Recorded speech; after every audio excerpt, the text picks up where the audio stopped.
Hello! It says I'm live, so that hopefully means that I'm live. Hello, everybody. Doesn't seem like there's too many people here yet at the moment. I see Russ from Aquarimax Pack has commented. I'm going to pull up a second thing here and look at something.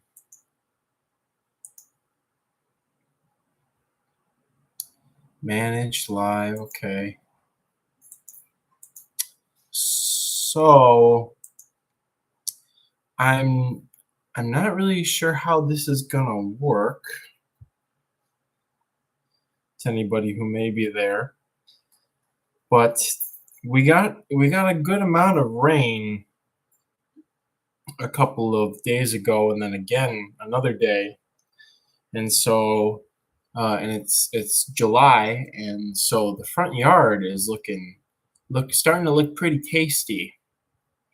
So I figured that without any huge groundbreaking bug news that I can remember, at least, it might be a pretty good day to go out there and look around and what have you. So I think I figured out how to stream off of my phone. So I think I'm gonna give that a try at around 7:30. So a little bit confusing because that means right now there's this stream, which everybody would have been notified for. And then there's another stream that I'm hoping also, I should double check this, make sure it's going off of the Roach Crossing account. Whoops, hit a button, everything got screwed up. There we go. Done, okay. So I'm not really sure how this will work out. Hello, TJ, good to see you. So I figured I would leave this stream up for a bit as some folks trickle in, and then end this stream and start the other one outside in about 20-ish minutes. I suppose this does offer a little bit of time to catch up on some bug stuff, since I'll probably be mostly showing off going outside. There are a couple things I need to work on. There's like a little mini pond. Hello, Hylas. Good to see you again.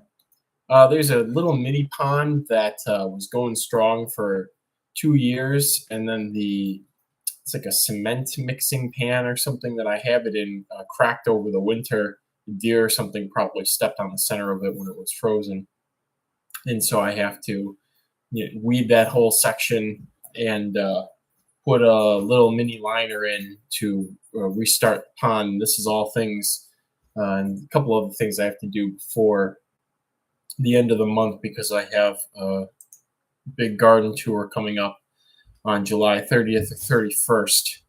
And so I need to, there's a couple of things I need to go out there and do. I've got a 30-yard pile of mulch sitting on the driveway, 30 cubic yards of mulch that will be distributed throughout the backyard and a little in the front yard and whatnot.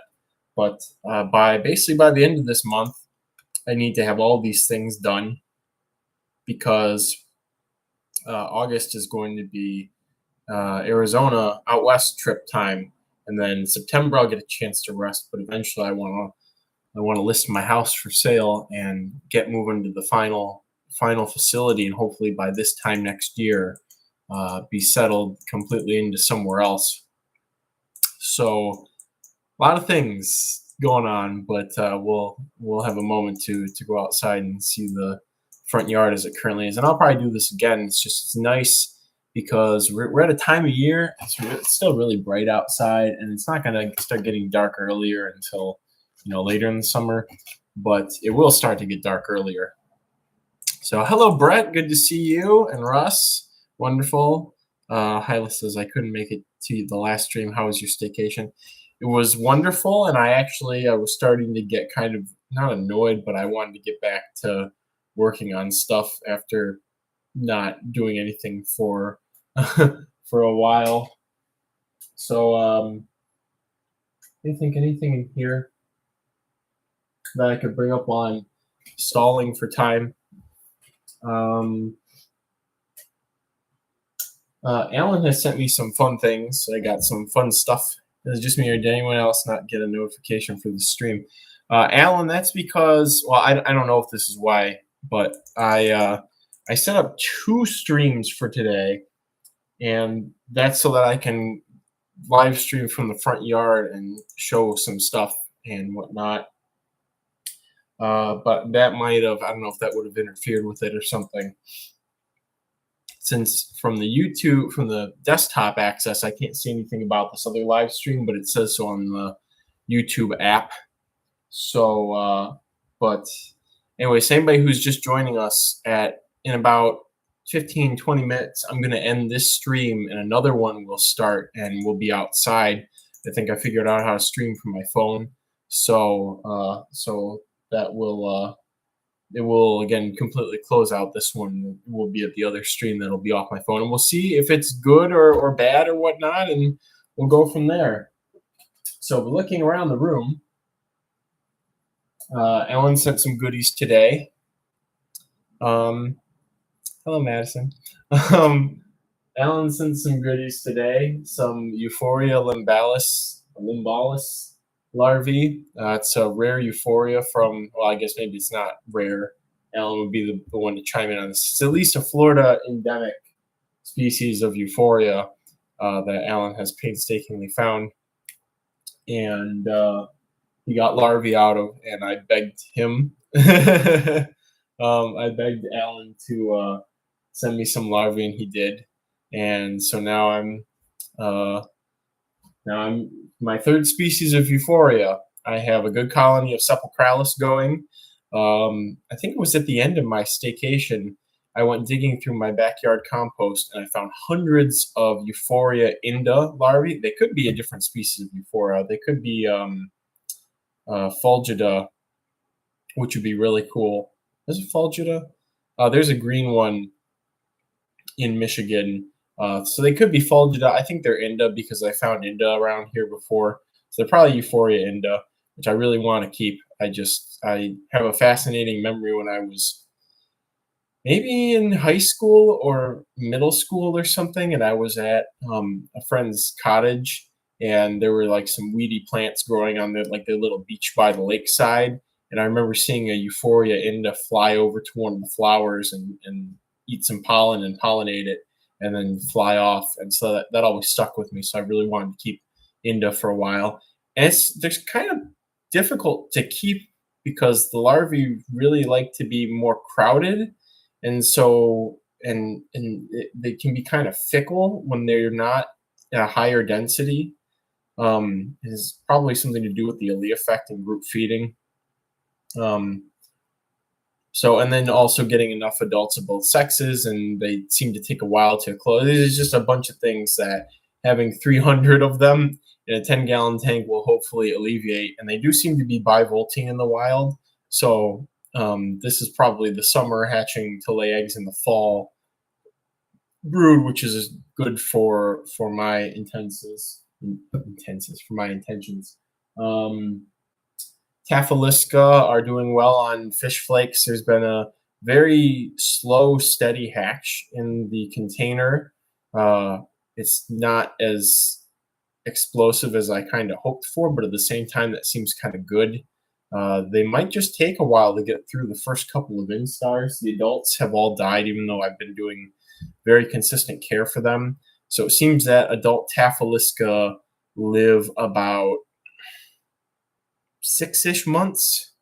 So that's shorter than I would have hoped for. Maybe they live longer with a more natural diet or something. But I mean, a lot of orthopterans are not ridiculously long-lived. So there's that. I bumped a couple of Aranavega into larger containers. So Animus 10X and looking at the containers right now. I was able to receive some more saguaritas, about a dozen. So that's good in case I don't find any when I go to Arizona this year, and in case Ben doesn't want to or can't collect anymore. So I have a dozen just in case, so I still have those. TJ says that's pretty long for an orthopteran. Glad to hear they're doing well for you. Yeah, it's pretty good, you know. But we'll see what happens with the nymphs.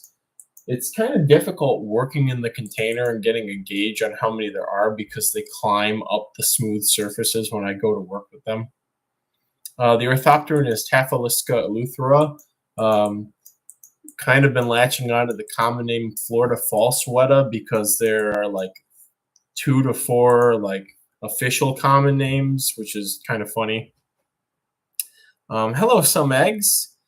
And Chain, I just want to say hello to you guys while I see your names. Caught a female P. virginica that is developing an ooth. Wonderful. Which reminds me, speaking of Parkablada, somebody, and I apologize for forgetting your name. I just responded to your email today. Oh, I didn't welcome everybody to the weekly general live stream, July 7, 2022. Okay, there's your welcome. Somebody today was asking for me to do more focused live streams, and I can't remember what I had told them, but I figured that now's, you know, this could be a good time to just hit on that while it's in my brain. And in case I'm sorry that I can't remember who it was that sent me the email that was asking for some more directed husbandry things, but I'll do a little short on Parkablada care. From my experience, Alan has far more experience with different Parkablada lines, but it seems like on some species and strains, we both have equally bad luck or equally bad skill with getting things to culture long term. But we can look at these. So this is the enclosure for the mix of species from Tuskegee National Forest that we collected. It's high ventilation, cheesecloth to sort of discourage things from getting in and out. Roach no crossing barrier around there. You can see there's some fungus gnats that got caught in it. A couple inches of substrate with a good amount of mulchy material. There's some flower pot fungus mycelium forming in just the coconut fiber. It seems to not do well in other media, so it's very common in coconut fiber. I expected this to have more virginica than it does, but there's a surprising number of Parkablada lata in here. So that's a female lata. I think this is a male lata. I think there might be some divisa in here as well.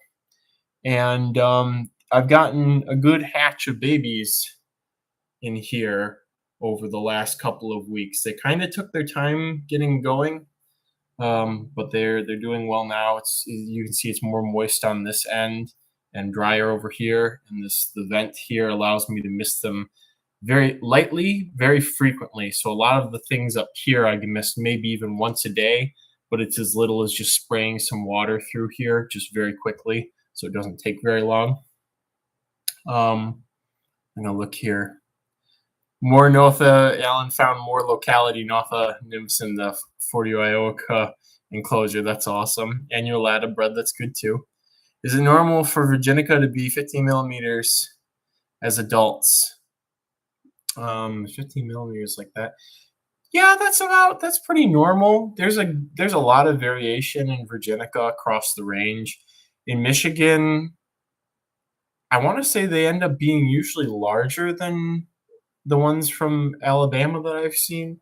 But anyways, I'm gonna crack this bad boy open and see if I can tilt it and angle it so that some of the inside stuff is visible. So you can see this is some elm bark. I really like using elm bark for stuff. It's relatively sturdy, but things like to eat it up to the sturdy point, which is very helpful. It gives a little extra food. It's got a good texture for things to lay roots and stuff in. And that was the back. Here's the front. I actually left the paper towel from collecting the Parkablada in there, and I've been putting the fish flakes that I've been feeding them, fish flakes, dog food, apple. They got orange or some sort of citrus last week. I've been putting that on top of the paper towel to kind of prevent it from getting bad types of mold. Some mold is good and some mold is bad, but in this case, keeping the food dry and then misting it kind of passively when I spray in here every night seems to be working really well. Let's see if I can flip one of these bark pieces without either a bunch of nymphs falling off or a bunch of adults running away. So these look like Virginica nymphs. And of course, they're all going to flee from the light. But let's see if I can get Lada on here. Okay. More Lada. Gotta be very careful. So here's some. These are all wild caught nymphs. All the captive bred ones are smaller right now. So these are Parker Lada from Tuskegee National Forest. This nymph could be a not Pennsylvanica, Virginica. It could be a subadult female Virginica. See if there's another good piece in here. So there are quite surprisingly. Oh, here's an adult female to really show off. They're actually very, very pretty roaches for being. I would say they're probably one of the prettiest wood roaches. They've got these sort of like, at least this locality has sort of black and red stripes, kind of tigery looking. I wonder what would happen if I just open this just a little bit. Oh, no, did not like that. Of course. Back into the darkness. Hello, darkness, my old friend. Okay, so that's pretty good. And I think that they're the largest, maybe tying with Pennsylvanica from higher latitudes for size. This is about the size of Parker Pennsylvanica from Michigan. Maybe a little bigger. I haven't really seen a lot of Michigan Pennsylvanica lately, but that will change soon. So again, a lot of the nymphs are not, the captive bred nymphs are not up on the materials in the enclosure.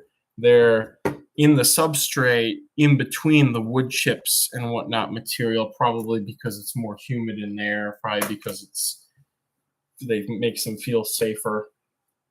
So that's sort of a general go-to for a lot of Parker.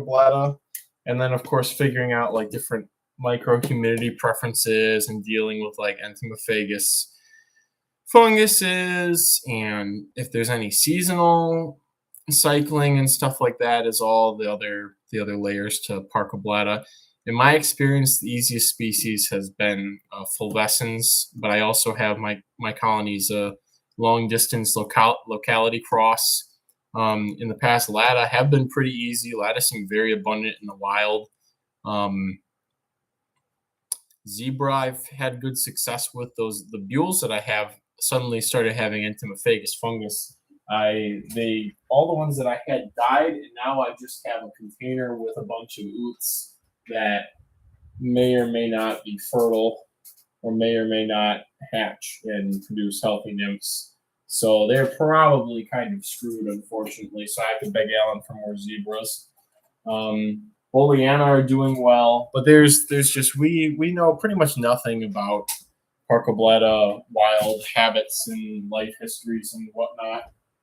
There's haven't really been formal studies on that sort of stuff, especially with more obscure species like Caudali and Notha and Boliana and whatnot. We know pretty much nothing. We hobbyists and obsessive people like Alan and I who have looked at different Parker in the wild have, and I guess CJ too, because you found the Idaho Parker.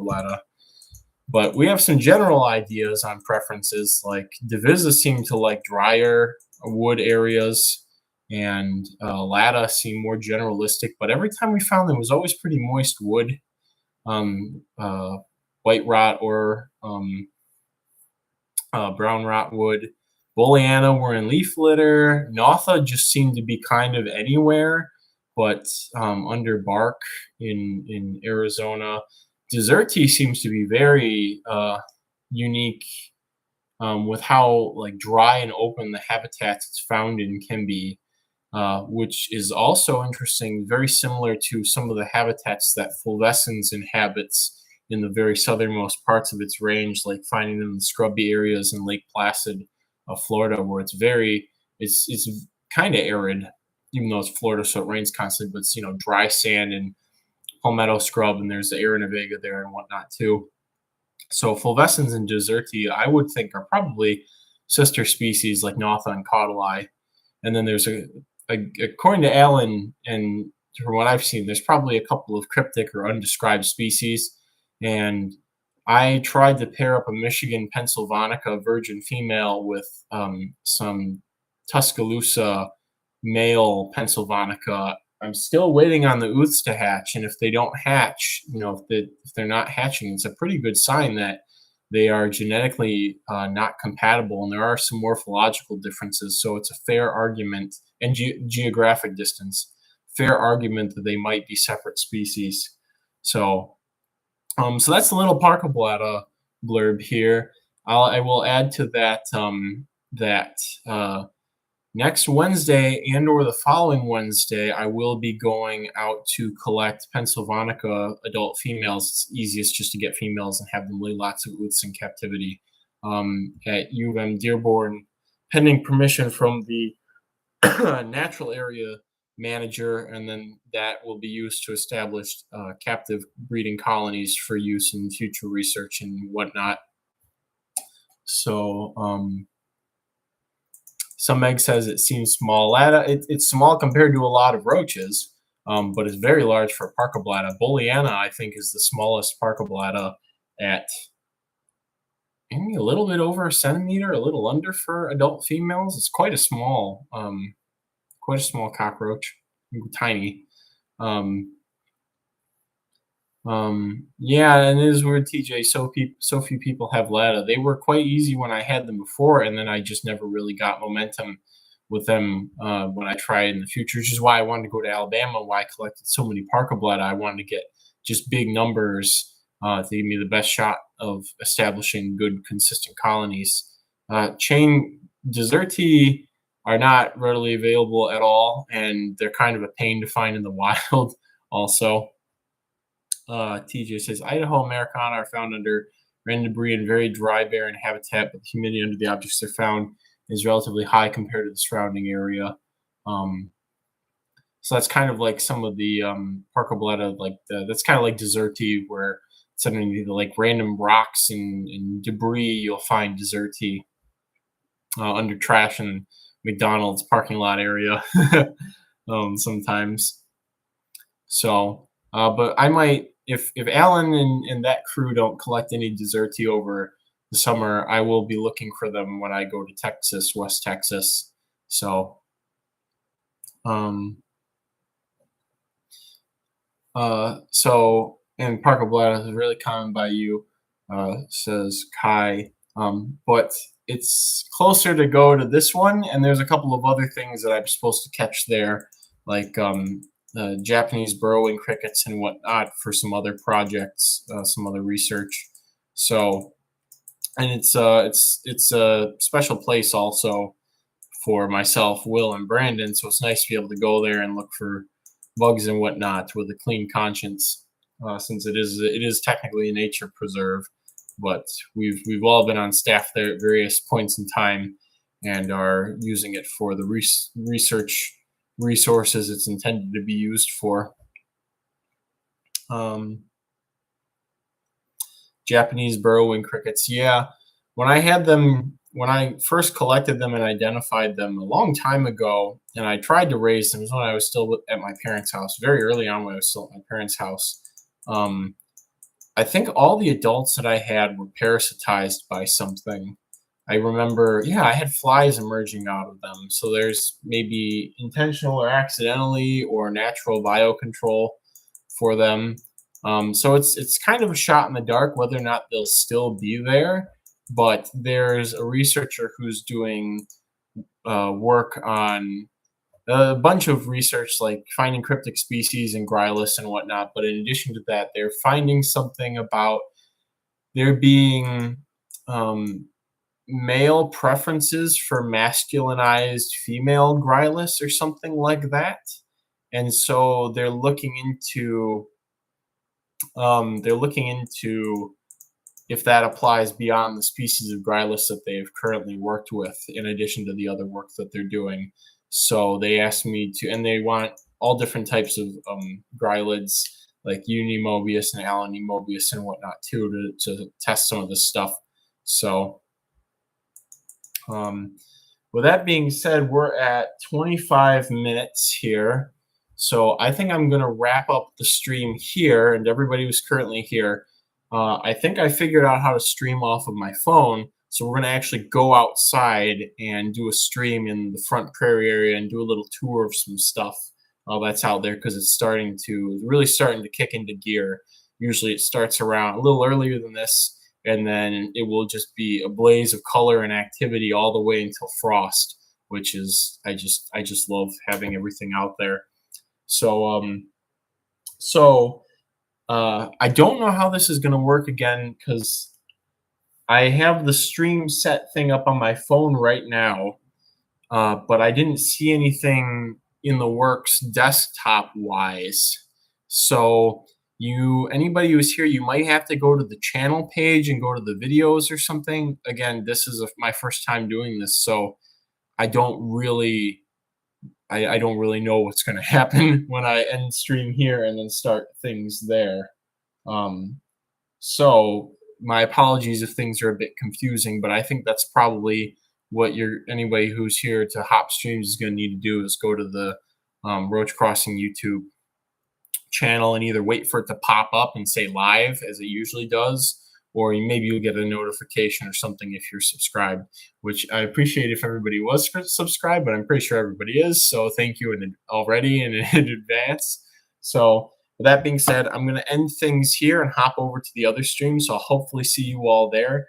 And any commentary on how the quality is coming through and whatnot is greatly appreciated. So I'll see everybody in a few minutes.